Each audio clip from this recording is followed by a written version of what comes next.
বকুলতে বকুল ফুলে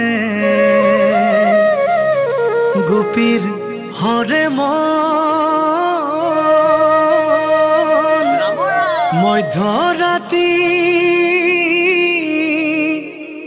বাহিৰ মাত কাৰাগম। ও বড়ুৱা আছনে? কি হ'ল? নাই একো হোৱা নাই।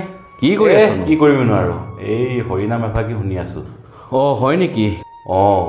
ভাদ মাহ বুলি ক'লেতো আৰু হৰিনামে শুনিবলৈ মন যায়। হয়তো।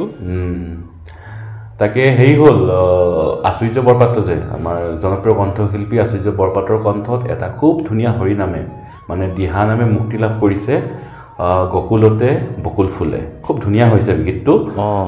তই শুনিবি আকৌ দেই, অনুপম বিতুপন যিটো ইউটিউব চেনেল আছে যে তাতে শুনিবলৈ পাবি, নতুবা মোৰ ভিডিঅ'টো ডেছক্ৰিপশ্যনতে মই লিংকটো দি দিছোঁ, তই তাত গৈও তই গানটো শুনিব পাৰিবি। ঠিক আছে? শুনিবি কিন্তু আকৌ। কিয় নুশুনিম আকৌ? শুনিম আকৌ, আজিয়ে শুনি আছোঁ ৰ। চ' আপোনালোকেও যদি গীতটো শুনিব বিচাৰে, হৰিনাম ফাঁকি যদি শুনিব বিচাৰে আচুৰ্য বৰপাত্ৰদাৰ খুব ধুনীয়া এটা হৰিনাম, যদি আপোনালোকে শুনিব বিচাৰে তেতিয়াহ'লে অনুপম বিতুপনৰ চেনেলটোত যাব, নতুবা মোৰ ডিছক্ৰিপশ্যনত মই লিংকটো দি দিম, আপোনালোকে তাত গৈও গীতটি শুনিব পাৰিব। ধন্যবাদ।